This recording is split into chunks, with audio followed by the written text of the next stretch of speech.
so much, everyone, for joining. I'm so excited to have such an amazing panel of talented, both leaders, thought leaders, and practitioners, more than anything, as we gather together to tackle what I think is one of the most important SDGs for the Hispanic community.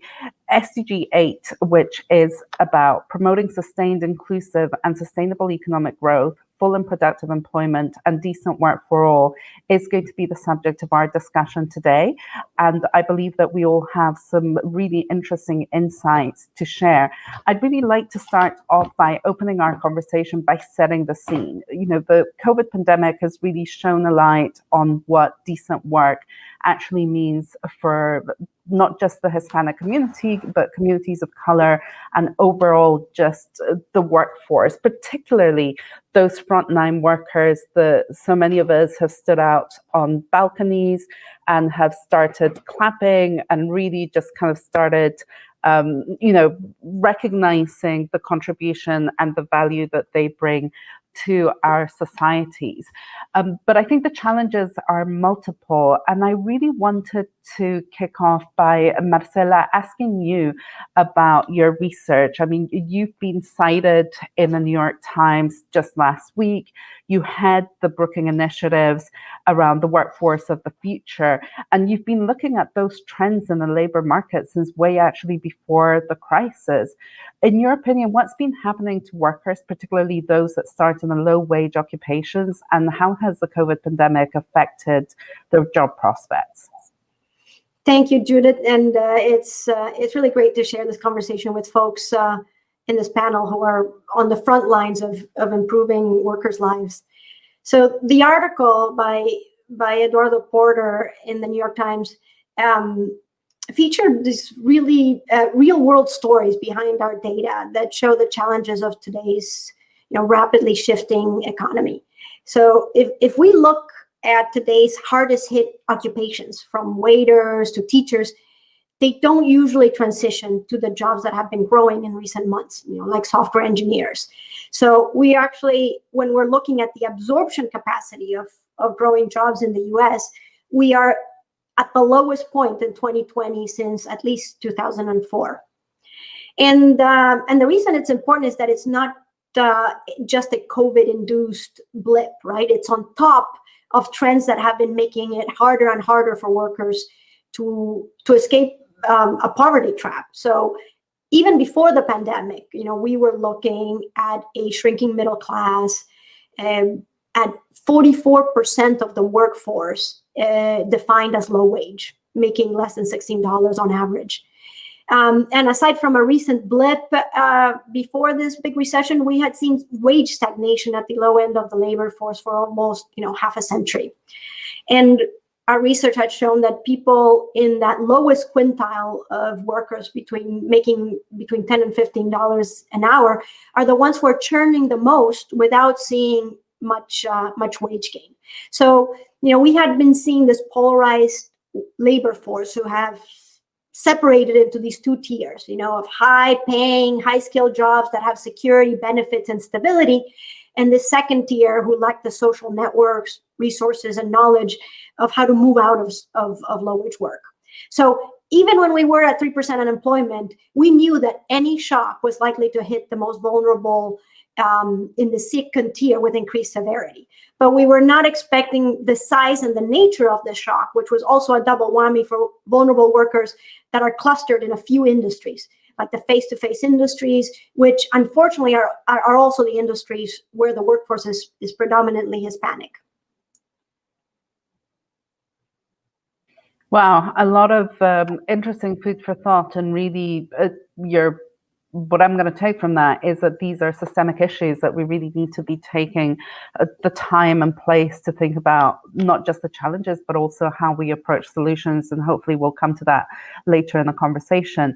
You brought on a point that I think is relevant to another of our panelists. And Jim, I wanted to turn to you and ask you, from your perspective at Beam Suntory, we know that this pandemic has had a huge impact on access to decent work in the food and service industries. The Hispanic community is highly represented in those sectors.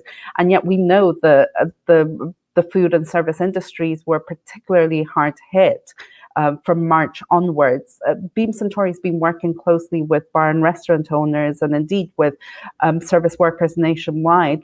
What have you seen in your experience as the key issues and barriers faced by our community, and what are your kind of key points around the challenges that we face? Yes, Judith, thanks for the question and thanks for the invitation to be part of the panel. 2020 has been a year like none of us could have imagined. And in our industry in particular, where, as you say, we have a large proportion of our business in the hospitality area, in what we call our on-trade bars and restaurants, as opposed to our off-trade sales. We've heard and seen and experienced a lot of stories of where, obviously access bars and restaurants have closed or are working on very restricted hours and ways of working. And our ability to be connected and stay close to many of our partners in those bars, in those restaurants, on the front line of that hospitality industry has been incredibly important. And in actual fact, through a lot of the work from our brand teams, our sales teams on the ground, helping us to understand where we can support the best that we can, from working with our EIG, our SALU Hispanic Latinx EIG, and working within agencies like We Are All Human, we've really been able to try and help and ensure that whatever support and help that we can give, thinking about different ways to service customers, thinking about different ways to keep bars and restaurants open and livelihoods ensured, whether it's about providing support to those bar and restaurant owners on the ground. Without that information, without that intelligence that's out there, we may have found that we weren't actually necessarily serving those individuals in a partnership that we want to continue to have for years and years to come. And there's been a lot of passion. Obviously we, across all different markets, all different global markets, we've donated lots of different package support to different markets based on their own individual needs. And I think that's been the key thing, is trying to understand it's not a one-size-fits-all solution. What are those particular issues or mechanisms that are most useful for a particular community that we may be looking to support?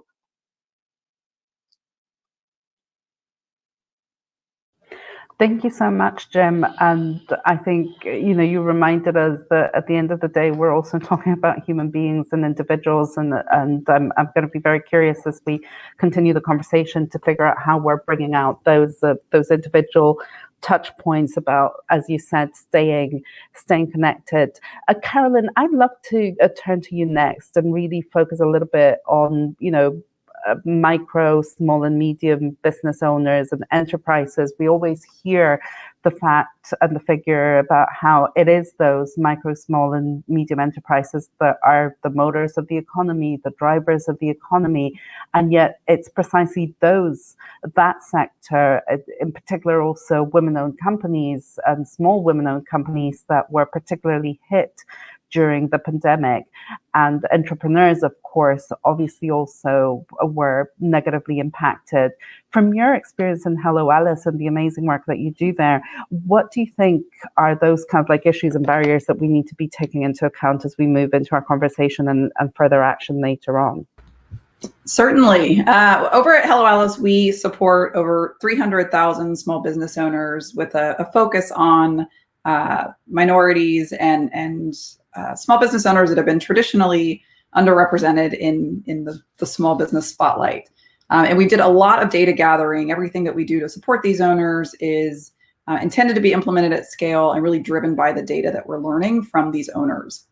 What we found was specific to the Latino community was a lot that frankly wasn't surprising before. As Marcela mentioned, these are trends that have been active for a really long time, and the pandemic just brought these to the forefront.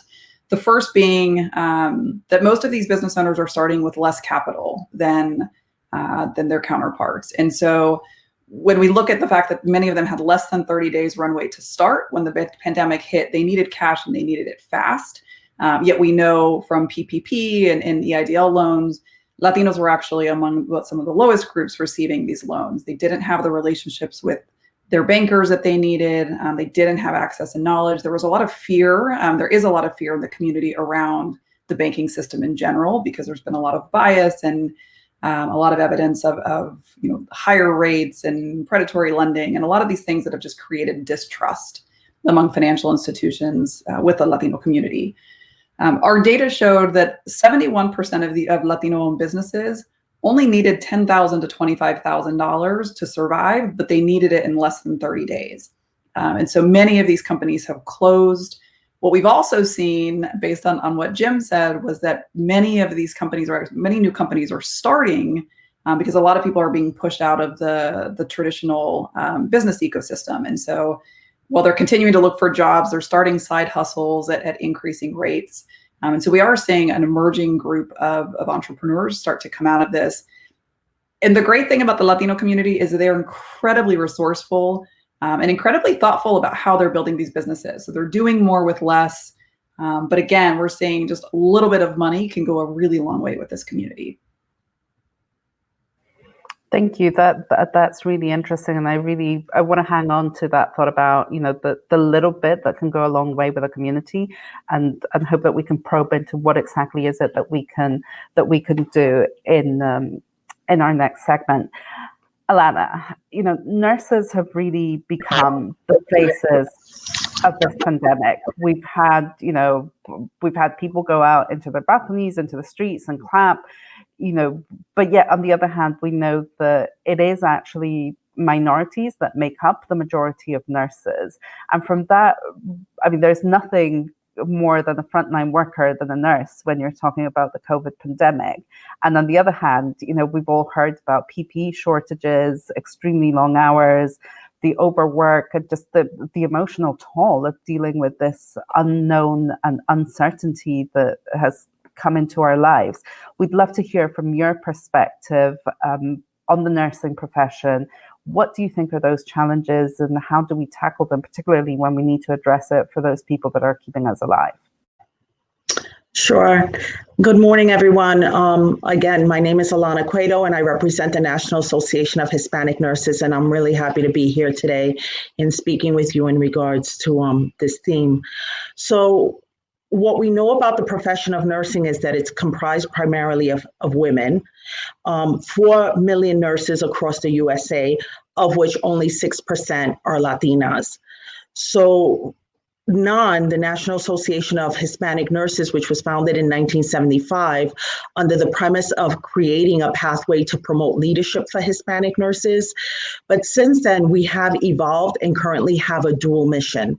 And so NAHN is committed to advancing the health in Hispanic communities, but also to lead, promote, and advocate educational, professional, and leadership opportunities for Hispanic nurses.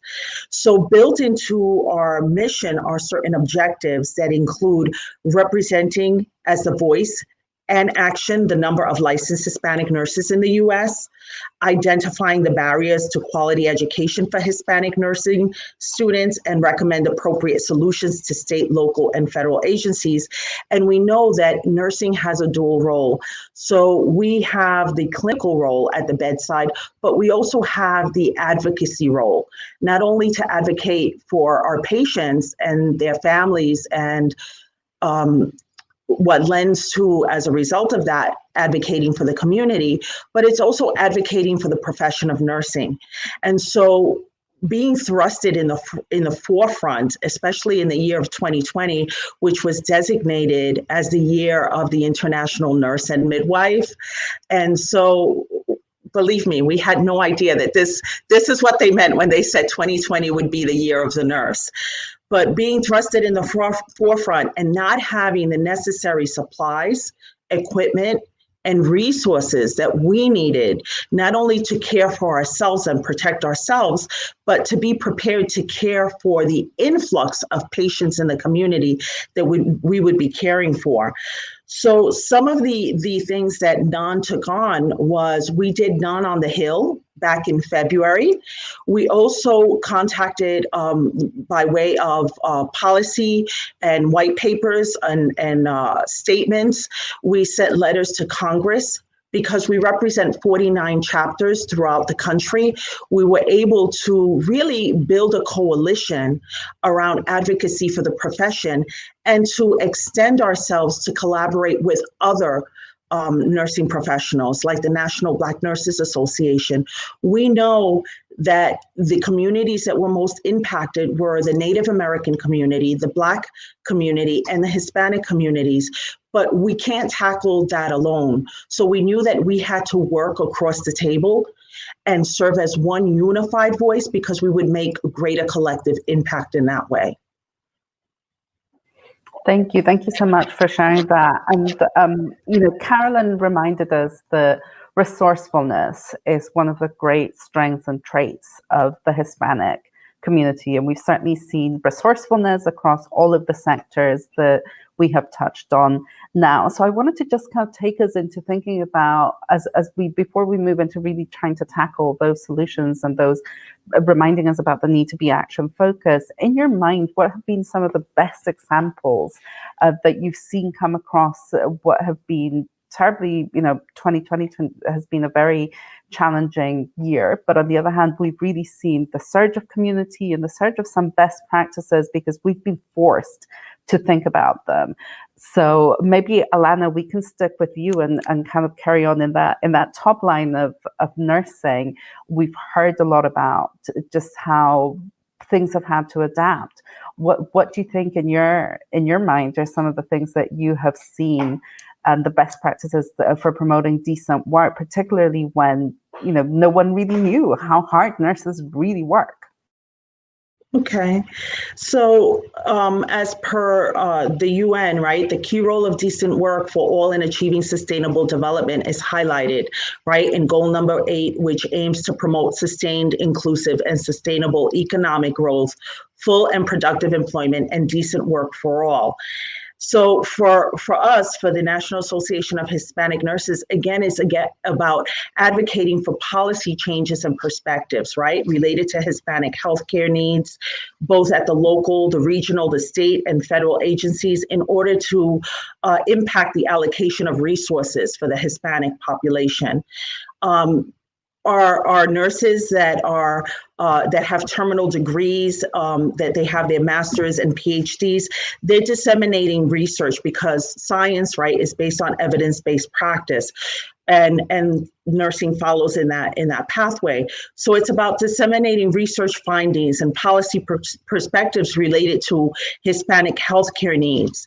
It's identifying the barriers in the implementation and the delivery of the health services to Hispanic consumers, not just to the Hispanic nurses or the frontline healthcare workers. It's about engaging members in a collaborative way to have positive dialogue as we're having here, right, together, and serving as consultants and providing culturally sensitive services. When you have a population that's rapidly growing, as the Hispanic population is, but you only have 6% of Hispanic nurses representing and servicing the community at large, it's about trying to engage our nursing students to ensure that they have the resources that they need to complete their studies so that they have the opportunity to join us on the front line, to be part of the profession, and to be able to complete their studies appropriately. It's striving for excellence and integrity, both in the profession and in our daily lives. And again, it's collaborating and providing assistance to other Hispanic healthcare professionals in meeting our established goals. And so for us, it's just coming together, building coalitions throughout the profession, and sitting at the table and ensuring that if I'm brought to the table, that I bring other Latina nurses with me. Thank you. What an amazing way. I took copious notes as you were talking and making note about some of those power words that you were using. And I want us to hang on to the values piece around integrity, which I think is just so important, but also the collaboration and the coming to the table, you know, the need for communities like ours to really be able to take a seat at the table. If you're not getting a seat, then go get it, but make sure that you're not the only one there. And I loved what you said about, you know, the power of research, because I think the evidence basis is just so important for all of us. And I think it just really is a very important and striking point that we need to focus on. And Marcela, I wanted to come back to you and really, you know, you're at Brookings, you do research, and you know, we share that path in international development. We know that data is critically important for decision making. Where do you see this data piece coming in? How can it be used, but also how can it be used as we're really trying to come up with best practices?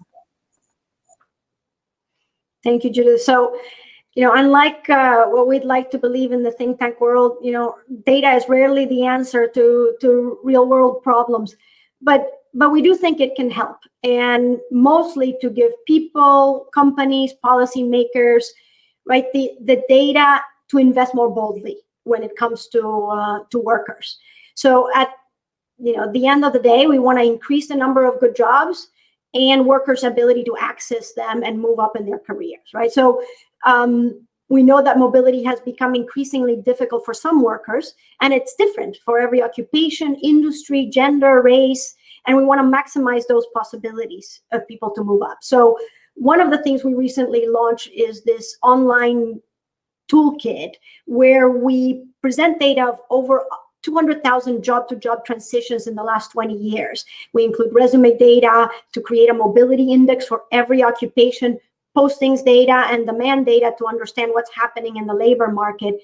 To look at, you know, the possibilities of mobility and demand metrics, again, for 400 occupations and over 300 cities in the US.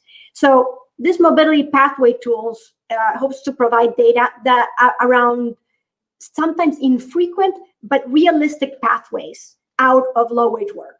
And we think that this can be particularly useful today for workers who have been displaced, because there is a small silver lining, right? Because some of these workers cannot go back to the occupations that they left just by the nature of this pandemic. So if you are a retail worker at the Gap, we can tell you what transitions that somebody with your occupation tend to do that not only imply higher wages, but imply higher mobility in a 5-year span, i.e. that can be a stepping stone for a higher job that is not being a retail worker at J.Crew, because that is no longer available right now, right? Based on these historic paths.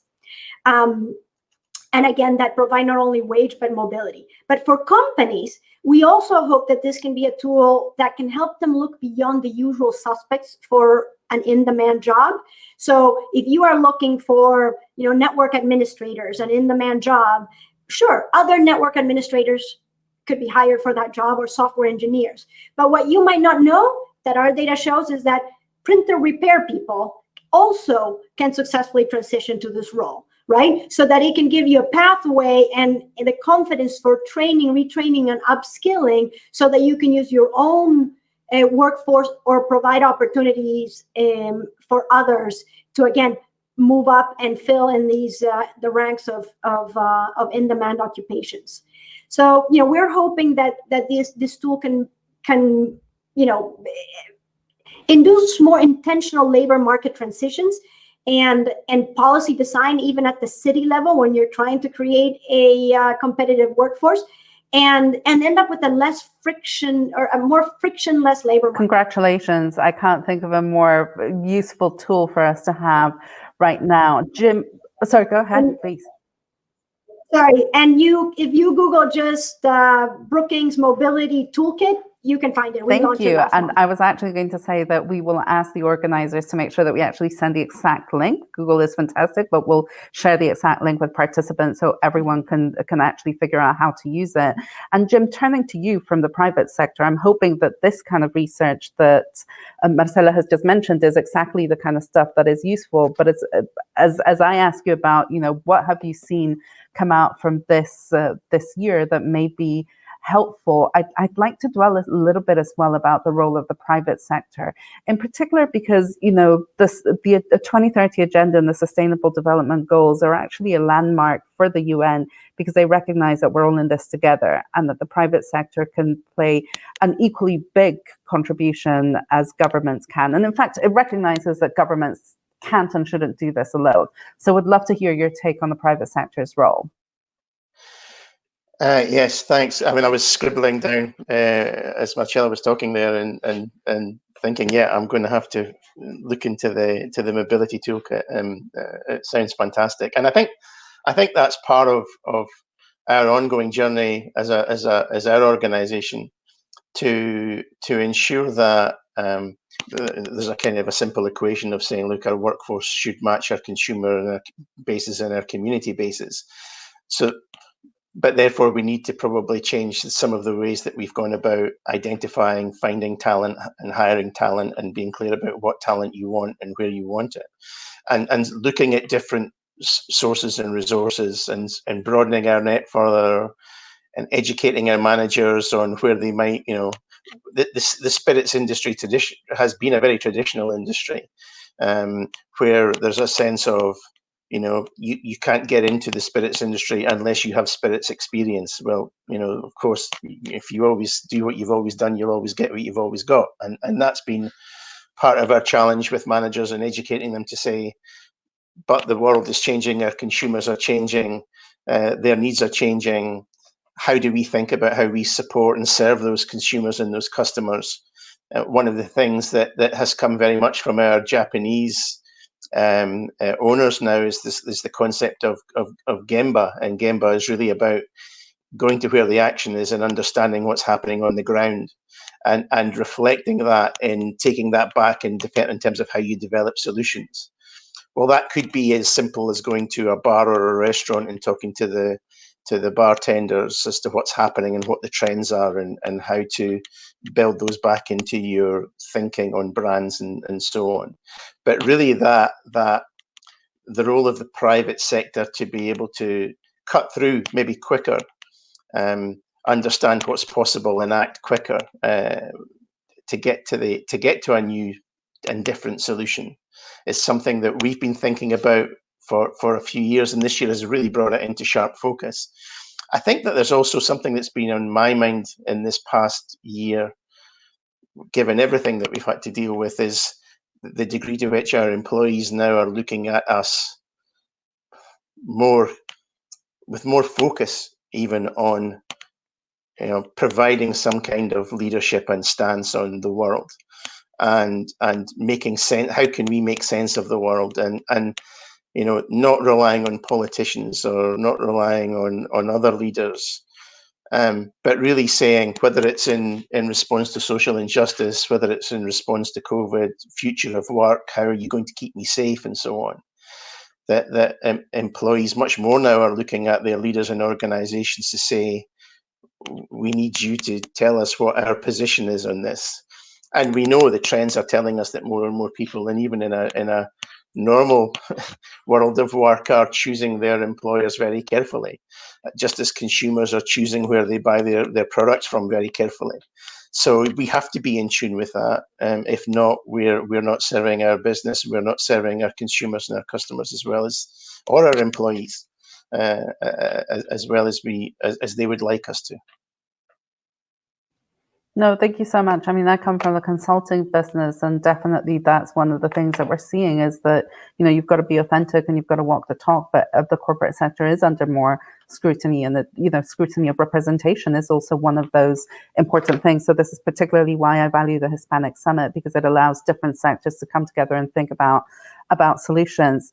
Carolyn, let's turn to you. You're like a Latina business owner, you're the example and a great example of exactly the kind of stuff that we're talking about that we want to support. What have been some of those interesting and creative ways where you've seen, innovative ways of supporting each other throughout this pandemic? Certainly. Well, we knew from the start that if small business owners were going to succeed, and particularly if diverse small business owners were going to succeed, it takes an entire community. It definitely requires government support. I think the pandemic highlighted, like you said, Judit, that the government can't do everything.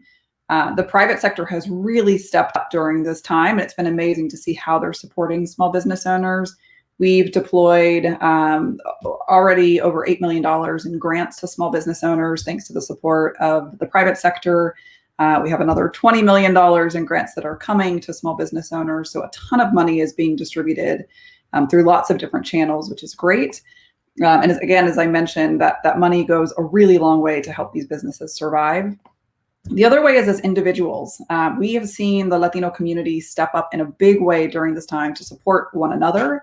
We're seeing this across demographics. In all honesty, I think the Black Lives Matter movement was a real catalyst in this, in helping communities come together and recognize that if real change is going to happen, it requires a community stepping up and accelerating that change and really making the calls for the things that they need as a community, and others will follow, but it starts internally. And the Latino community has stepped up. We're seeing a great interest in buying products and services from Hispanic-owned businesses. We're seeing a great interest in learning more about the local businesses that are around them that are owned by Latinos. Activity within communities, within industries. We're actually about to launch a Hispanic business directory in partnership with Hispanic Star, which we're very excited about, to help these businesses connect and come together. And then the other thing is the relationships. There's, like Jim said, there's a lot more scrutiny, frankly, on what the corporations are doing for these businesses. Even in PPP forgiveness now, we're starting to see tracking around demographics. So the banks are actually being held accountable for what are the real diversity numbers of what they're doing, because there was a lot of confusion early on in terms of where those dollars were going. And then on social media, we see a ton of conversation happening around who is actually stepping up in real and authentic ways. People are tired, I think, of this checking the box process that we've been in a long time. And honestly, I think small business is the fastest way to create change. But again, it requires corporate America, it requires the research and data, it requires the support of the community behind it in order to let those small businesses grow. But they're the ones ultimately that are going to be quickly hiring Hispanics and creating decent work. They're the ones that can create the policies internally. At a micro level, it's much easier to implement those changes than it is within a great institution. And so the small businesses can set the example, and over time, we're going to see those businesses grow and thrive. Thank you for sending the segue into our last segment, which is really about what can we and what should we be doing.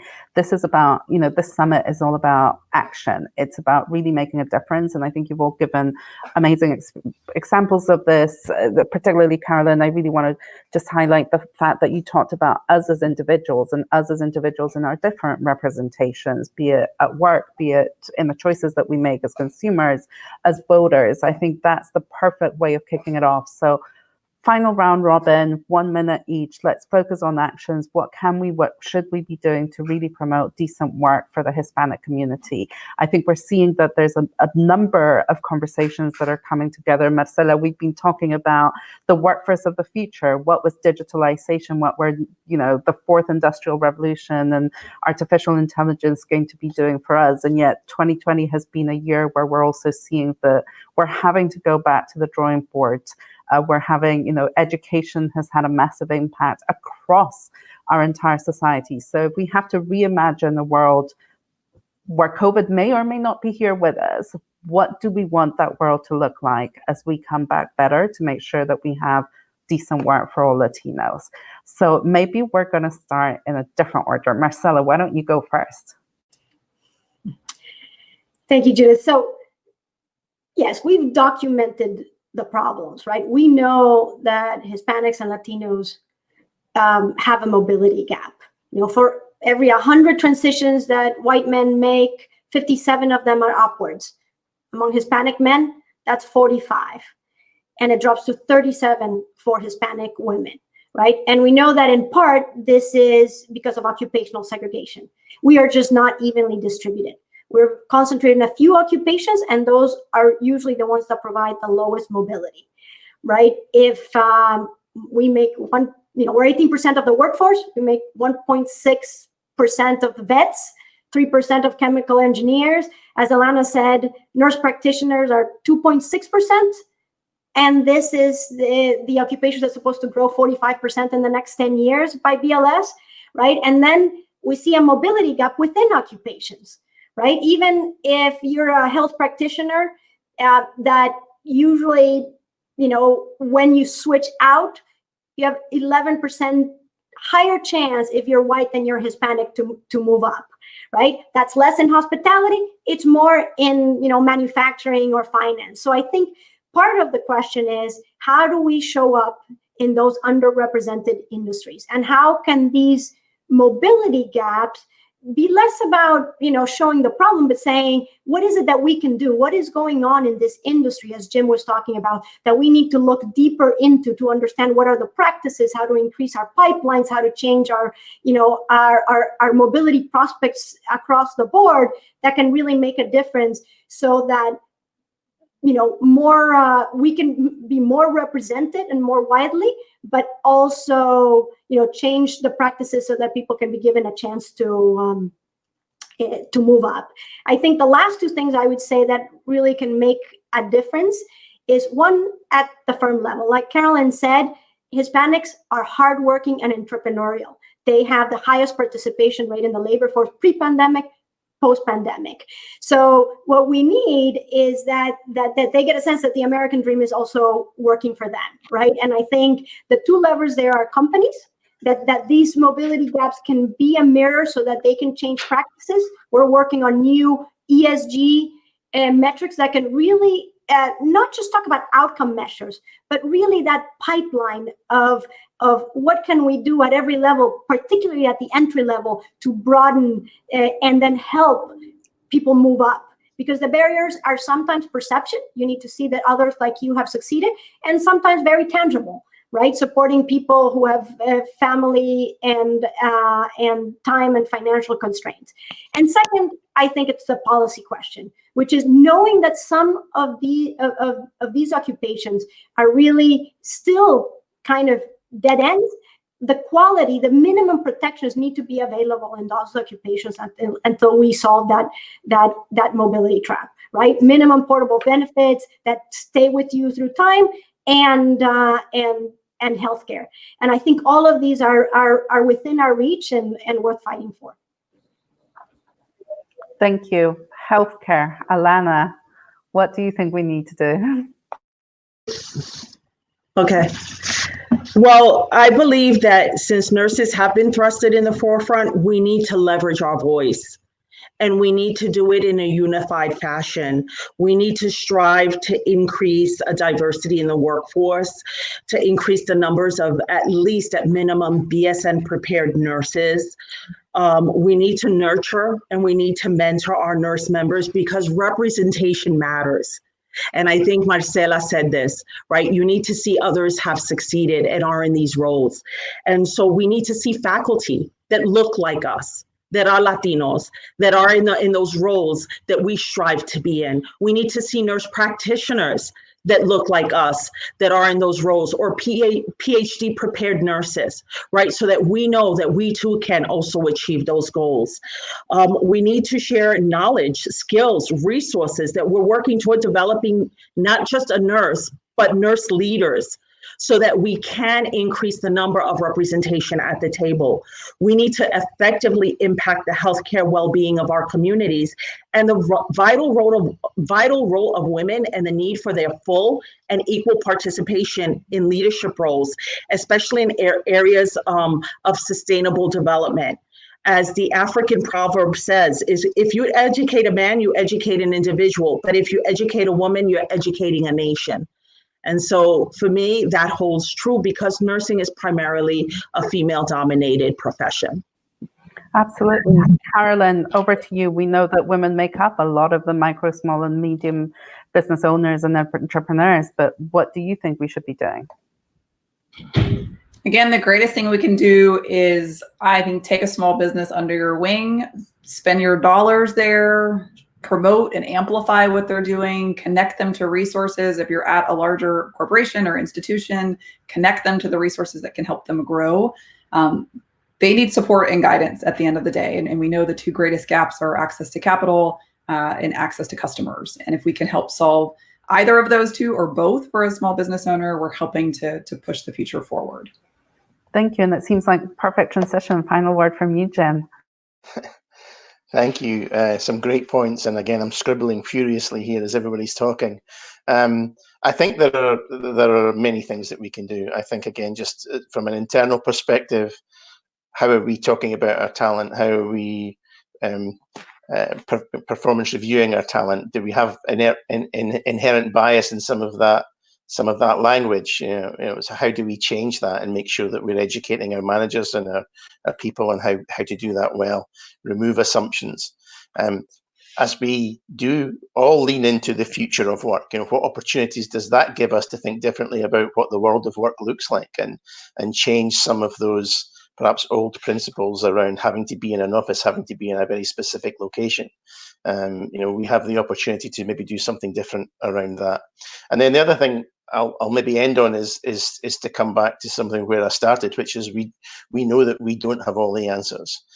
And in actual fact, we know that working with our EIGs, working with groups like We Are All Human, connecting into the professional bodies within each of the communities that we serve, gives us insight and information and data that we maybe didn't have before, and helps us to really think about where we can focus to make the biggest difference. And I think it's about, again, it's a cliche, but it's about working and acting smart to get to the outcome that you're looking for. And we don't have all the answers, but we know people who do.